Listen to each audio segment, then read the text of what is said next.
नमस्कार, बुलेटिन में आप सभी का स्वागत। मैं हूं आपके साथ तुषार कौशिक। लखनऊ से खबर। एमएलसी चुनाव के लिए बीजेपी उम्मीदवारों ने दाखिल किया नामांकन और एमएलसी चुनाव के लिए नामांकन प्रक्रिया पूरी हो गई है। बीजेपी प्रदेश अध्यक्ष स्वतंत्र देव सिंह समेत 10 उम्मीदवारों ने पर्चा भरा। डिप्टी सीएम दिनेश शर्मा, अरविंद शर्मा ने भी दाखिल किया नामांकन के दौरान सीएम योगी आदित्यनाथ भी मौजूद रहे। यूपी में विधान परिषद की 12 सीटों पर चुनाव होना है। डिप्टी सीएम दिनेश शर्मा, अरविंद शर्मा ने भी दाखिल किया नामांकन और उसी दौरान की तस्वीरें हम आपको दिखा रहे हैं जब एमएलसी ने अपने नामांकन प्रक्रिया को पूरा किया। नामांकन के दौरान सीएम योगी आदित्यनाथ मौजूद रहे। यूपी में विधान परिषद की 12 सीटों पर चुनाव होना है।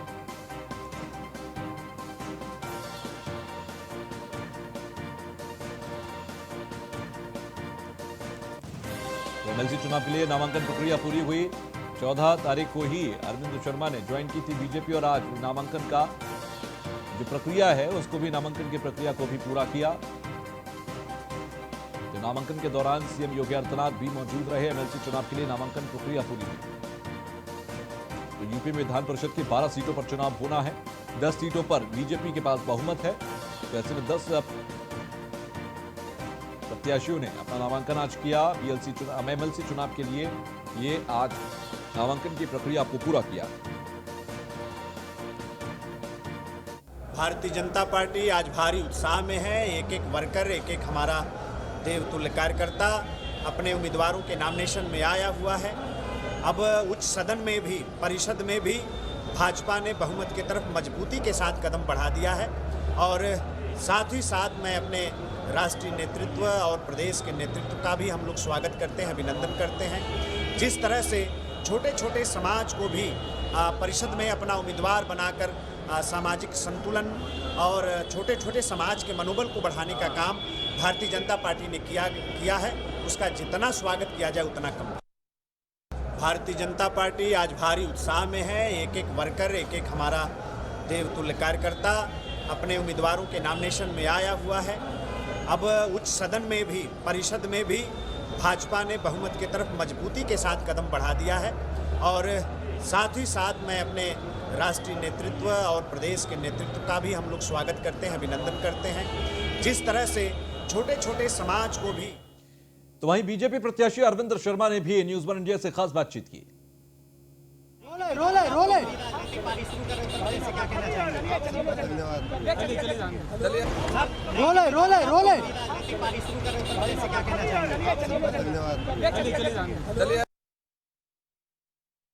तो वहीं नामांकन के दौरान बीजेपी प्रत्याशी सलिल बिश्नोई ने न्यूज़ वन इंडिया से खास बातचीत की।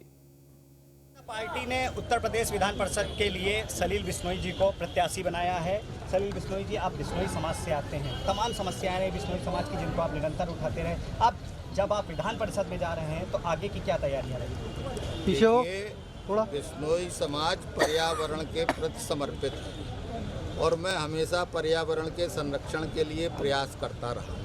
मैं इस समय भारतीय जनता पार्टी के कार्यकर्ता के नाते हूं, ना कि बिश्नोई समाज के प्रतिनिधि के नाते। पार्टी हमें जो जिम्मेदारी देगी उसको हम निर्वहन करेंगे और पर्यावरण के संरक्षण के लिए भी हम पूरा काम करेंगे। जिस तरीके से एक नई जिम्मेदारी आपको मिली है, आगे मंत्रिमंडल का विस्तार भी होना है, क्या किस रूप में देखते हैं आप? किस तरीके की जिम्मेदारी आप? देखिए, ये हमारे लिए नई जिम्मेदारी नहीं है। हम 3 बार विधायक रह चुके हैं, जनता से चुन के गए हैं।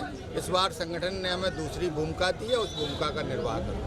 धन्यवाद हमसे बात करने के लिए। तो हमसे बात कर इनका साफ तौर पे कहना है कि भारतीय जनता पार्टी ने जिस तरीके की उनको जिम्मेदारी दी है वो अपनी जिम्मेदारी का पूरा निर्वाह करेंगे। कैमरा पर्सन हमजा के साथ Puneet Mohan, news one India, Lucknow. तो नामांकन के दौरान बीजेपी कार्यकर्ताओं का हुजूम उमड़ पड़ा। नामांकन पर हमारे संवाददाता पुनीत मोहन की एक रिपोर्ट हम आपको दिखाते हैं। भारतीय जनता पार्टी ने आज उत्तर प्रदेश विधान परिषद की 12 सीटों के लिए 10 प्रत्याशियों को मैदान में उतारा है। 10 प्रत्याशियों का सफलतापूर्वक नामांकन हो गया है। हालांकि 11वें प्रत्याशी के लिए अभी बीजेपी ने कार्ड नहीं खोले हैं। डॉक्टर दिनेश शर्मा ने भी मीडिया से बात करते हुए इस बात को स्पष्ट कहा कि 10 प्रत्याशी के लिए अभी विचार किया गया है। 11वें प्रत्याशी के लिए आगे विचार विमर्श होगा। सीधे तौर पे कहीं ना कहीं आज अरविंद शर्मा जो गुजरात से आए हैं, पीएम मोदी के खास बताए जाते हैं, मीडिया से बात करते हुए कतराते रहे या कहीं मीडिया से बचते हुए नजर आए। हमने भी उनसे तमाम सवाल पूछने चाहे लेकिन उन्होंने किसी बात का जवाब नहीं दिया। हालांकि आज भारतीय जनता पार्टी में खुशी की लहर है, कार्यकर्ताओं में उत्साह है कि 10 प्रत्याशी सफलतापूर्वक नामांकन कर चुके हैं और सीधे तौर पर जिन 10 प्रत्याशियों को पार्टी ने प्रत्याशी बनाया है सभी जातियों का ध्यान रखना है।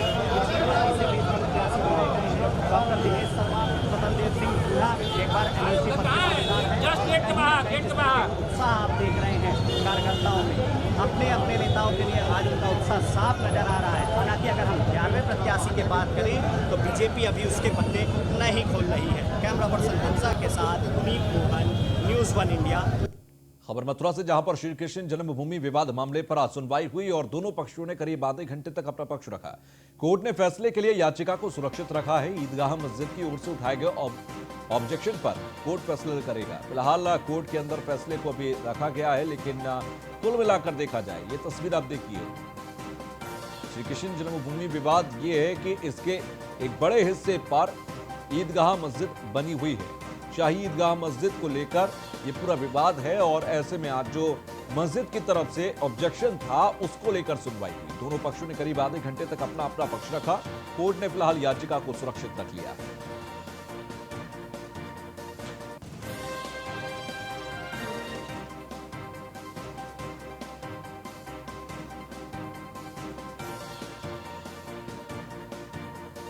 तो कोर्ट ने याचिका को सुरक्षित रखा। फिलहाल अब देखना होगा कि इस पे आगे क्या रुख कोर्ट का रहता है।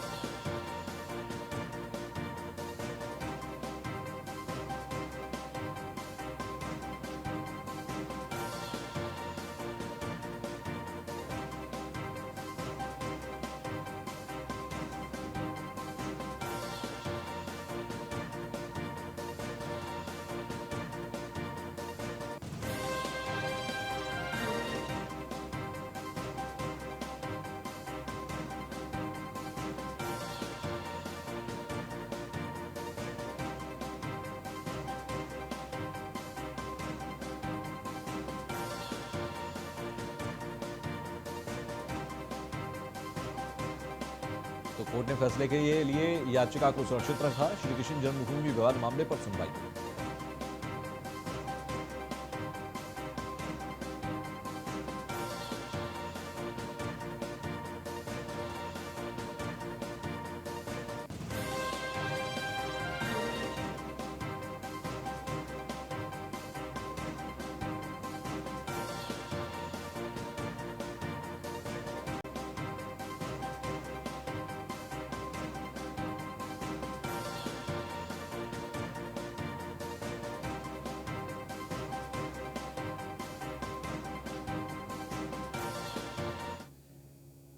तो वहीं बदायूं में राष्ट्रीय सेवा योजना के सहसबान के प्रीतम नगर महाविद्यालय के छात्र छात्राओं ने जागरूकता अभियान चलाया। इस दौरान उन्होंने गांव वालों को पल्स पोलियो के बारे में जानकारी दी। बच्चों ने गांव वालों को जानकारी देते हुए बताया कि वो अपने बच्चों को समय समय पर पल्स पोलियो अभियान के तहत टीकाकरण जरूर लगवाएं और इस अभियान में बढ़ चढ़कर हिस्सा लें।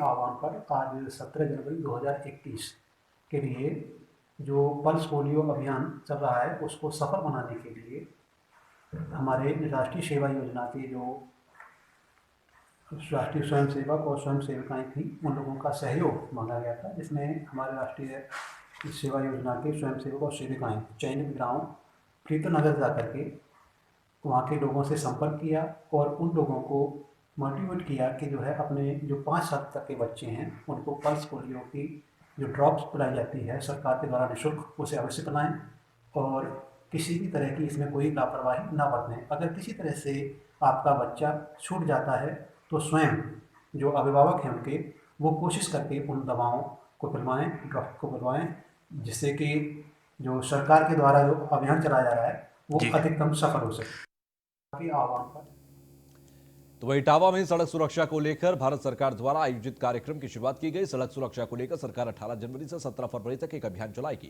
जिलाधिकारी श्रुति सिंह ने कचहरी परिषद में सड़क सुरक्षा अभियान की शुरुआत बाइक रैली को हरी झंडी दिखाकर की। इस दौरान ARTO ब्रजेश यादव ने बताया कि यह अभियान पूरे 1 महीने तक चलाया जाएगा, जिससे सड़क पर चलने वाले लोगों की सुरक्षा हो सके और सड़क हादसे कम किए जा सके। इसके बाद कदम आगे बढ़ाएं, अपने और अपने से आगे वाहन के बीच घर पर सभी को है आपका इंतजार। ड्राइवर ने यदि नशा कर डाला तो समझो फोटो पर लगी वो मजबूरी।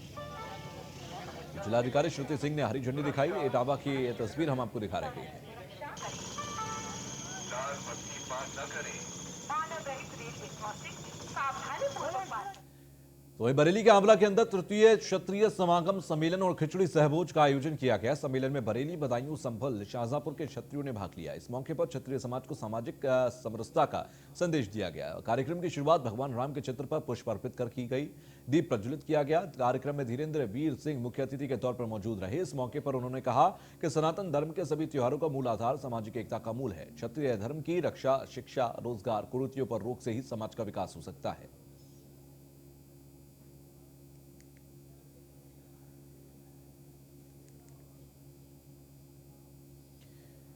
खबर प्रयागराज से, जहां पर पुलिस और बदमाशों के बीच मुठभेड़ हुई। मुठभेड़ में शिवम हत्याकांड का मुख्य आरोपी गिरफ्तार हुआ। खीरी पुलिस ने मुठभेड़ में गिरफ्तार किया। लंबे समय से बदमाश की तलाश कर रही थी पुलिस। तो पुलिस और बदमाशों के बीच मुठभेड़ हुई प्रयागराज में। मुठभेड़ में शिवम हत्याकांड का मुख्य आरोपी गिरफ्तार कर लिया गया है। शिवम हत्याकांड काफी चर्चित हत्याकांड ये रहा प्रयागराज का, और उसमें जो मुख्य आरोपी था शिवम हत्याकांड का, उससे गिरफ्तार किया गया। पैर पर उसकी गोली लगी। मुठभेड़ के दौरान पुलिस की गोली से घायल हुआ ये बदमाश।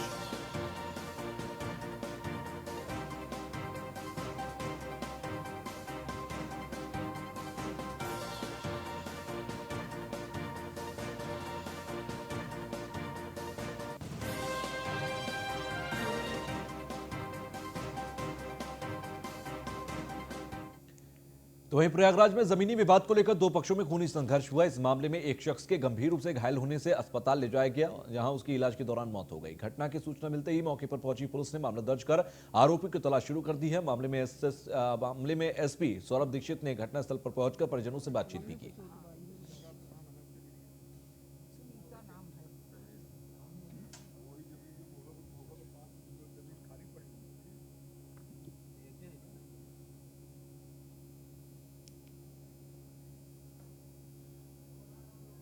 के सिरहरी गांव में पुलिस को सूचना प्राप्त हुई कि दो पक्षों में आपसी किसी बात को लेकर के लड़ाई हो गई है, जिसमें एक इंद्रदेव मिश्रा नाम के व्यक्ति को चोट लग गई है।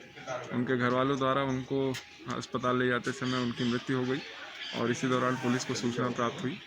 पुलिस की जैसे ही सूचना मिली, उसमें संबंधित बलवा और हत्या की धाराओं में अभियोग पंजीकृत कर लिया गया है, और इसमें जो भी नेम्ड हैं FIR में कल्प्रिट्स इसके, उनके लिए उनकी गिरफ्तारी के लिए 2 से 3 टीमें इस वक्त रवाना कर दी गई हैं। बहुत जल्दी उन्हें गिरफ्तार कर जेल भेजा जाएगा। खबर अब बुलंदशहर से, जहां पर PNG गैस पाइपलाइन लीक होने से हड़कंप मच गया। खुदाई के दौरान PNG गैस पाइपलाइन लीक हो गई। इलेक्ट्रिक पोल के लिए बिजली विभाग खुदाई कर रहा था, और बुलंदशहर के खुर्जा GT रोड की पूरी घटना है, जहां पर यह पाइपलाइन लीक होने लगी। गैस पाइपलाइन लीक होने से हड़कंप मच गया। PNG की ये गैस पाइपलाइन थी जो कि लीक हुई। फिलहाल मौके पर विभाग के कर्मचारियों ने पहुंचकर स्थिति पर नियंत्रण पाया।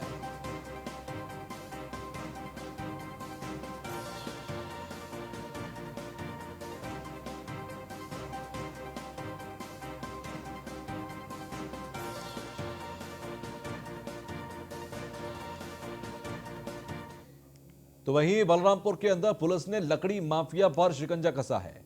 मामले में 4 आरोपियों को पुलिस ने गिरफ्तार किया। साथ ही पुलिस ने आरोपियों से एक ट्रक समेत 217 बोटा लकड़ी बरामद की है, जिसमें 204 बोटा सागौन और 13 बोटा शीशम की लकड़ी शामिल है। आपको बता दें कि पुलिस अधीक्षक हेमंत कुटियाल के नेतृत्व में लकड़ी माफिया पर कार्रवाई की जा रही है।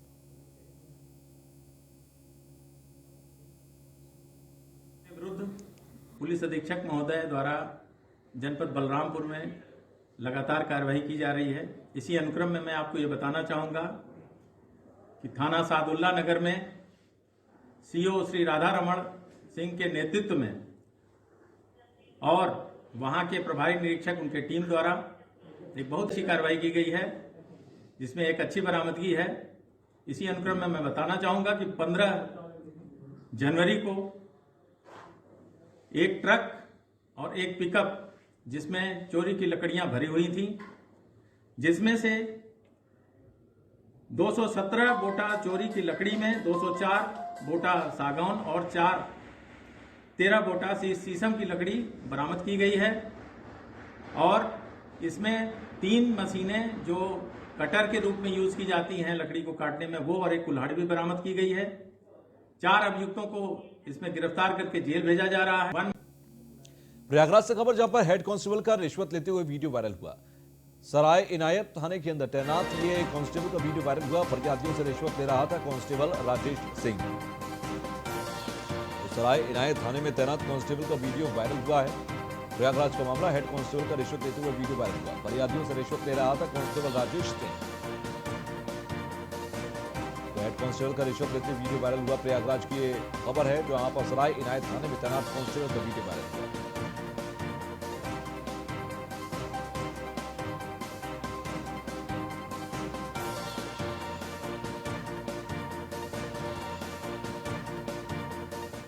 खबर सोनभद्र से, जहां पर एनटीपीसी सिंगरौली के सीनियर मैनेजर ने खुदकुशी की है और सीनियर मैनेजर पीके वर्णवाल ने फांसी लगाकर खुदकुशी की। मौके पर पहुंची पुलिस ने शव को पोस्टमार्टम के लिए भेजा।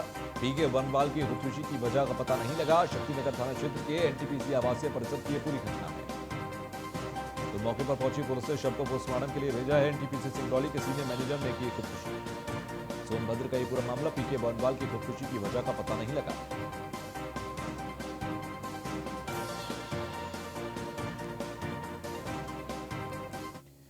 वहीं बस्ती में बर्ड फ्लू फैलने की आशंका है। लालगंज थाना क्षेत्र के 8 मोर 2 कबूतर मरे मिले और रिस्पांस टीम ने सैंपल को जांच के लिए भेजा। सैंपल को जांच के लिए बरेली भेजा गया है। तो बस्ती में बर्ड फ्लू की आशंका जताई गई है। 2 मोर और कुछ कौवे वहां पर पड़े मिले।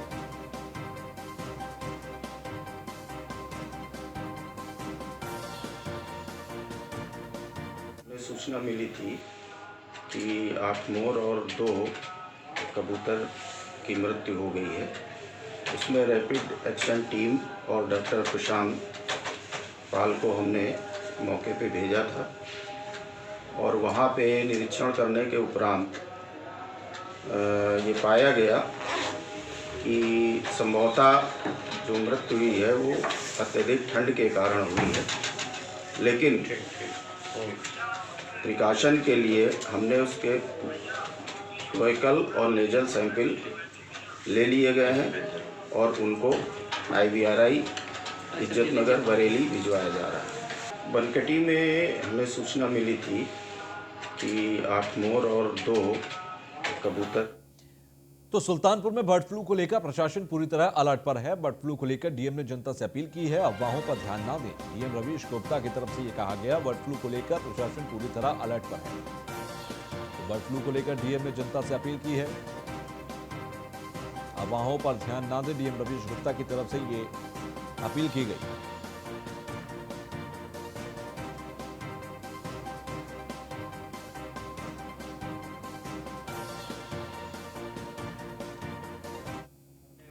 पक्षियों के आयात पर, बाहर से आयात होने पर रोक लग रही है। हालांकि बहुत ज़्यादा आयात की समस्या नहीं रहती है, फिर भी पुलिस विभाग को अलर्ट कर देते कोई कहीं से आयातित बर्ड्स ना आए। विद इन कंट्री मूवमेंट पे भी कोई वैसे रोक नहीं लगाई गई है। साथ ही साथ हमने पशु चिकित्सा अधिकारी को एक FAQs की कॉपी सर्कुलेट करने के निर्देश दिए हैं कि लोग अफवाहों से बचें, क्योंकि बर्ड फ्लू के बहुत ही डिस्टिंक्ट सिम्टम्स होते हैं। कोई भी पक्षी मरा हुआ हो तो उससे ये ना डरें कि वही बर्ड फ्लू है। उसके जैसे पंजे नीले होने है, बहुत सारे उसमें सिम्टम्स हैं। तो एक अफवाहों से बचने के लिए हमने उसको भी प्रसार करवा दिया है। अभी फिलहाल कोई ऐसा केस यहाँ पर नहीं है। बर्ड फ्लू के लिए अभी फ़िलहाल जो है वो पक्षियों के आयात पर, बाहर से आयात होने पर रोक लग रही है। हालांकि बहुत ज़्यादा आयात की समस्या नहीं रहती है, फिर भी पुलिस विभाग को अलर्ट कर देते कोई कहीं से आयातित बर्ड्स ना आए। विद इन कंट्री मूवमेंट पे भी कोई वैसे रोक नहीं लगाई गई है। साथ ही साथ हमने पशु चिकित्सा अधिकारी को एक FAQs की कॉपी सर्कुलेट करने के निर्देश दिए हैं कि लोग अफवाहों से बचें, क्योंकि बर्ड फ्लू के बहुत ही डिस्टिंक्ट सिम्टम्स होते हैं। कोई भी पक्षी मरा हुआ हो तो उससे ये ना डरें कि वही बर्ड फ्लू है। उसके जैसे पंजे नीले होने है, बहुत सारे उसमें सिम्टम्स हैं। तो एक अफवाहों से बचने के लिए हमने उसको भी प्रसार। तो अफवाहों पर ध्यान ना दें, डीएम रवीश गुप्ता ने जिस तरह से कहा और आपने सुना। फिलहाल बर्ड फ्लू को लेकर डीएम ने जनता से अपील की है। सुल्तानपुर का ये पूरा मामला, बर्ड फ्लू को लेकर प्रशासन पूरी तरह अलर्ट पर है।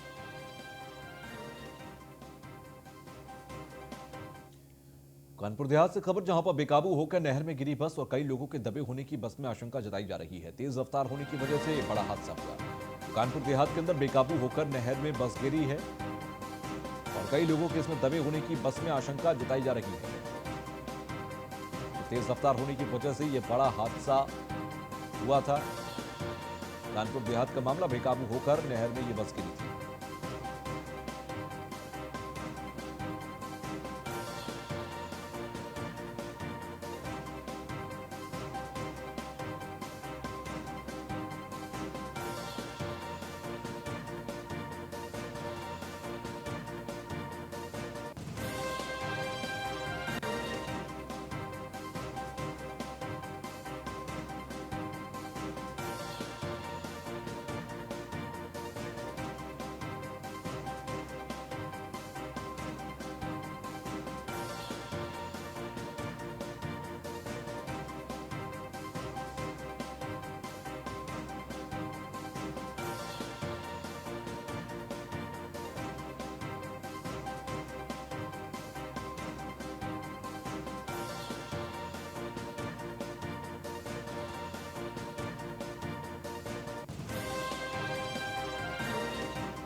तो कई लोगों के दबे होने की बस में आशंका जताई जा रही है।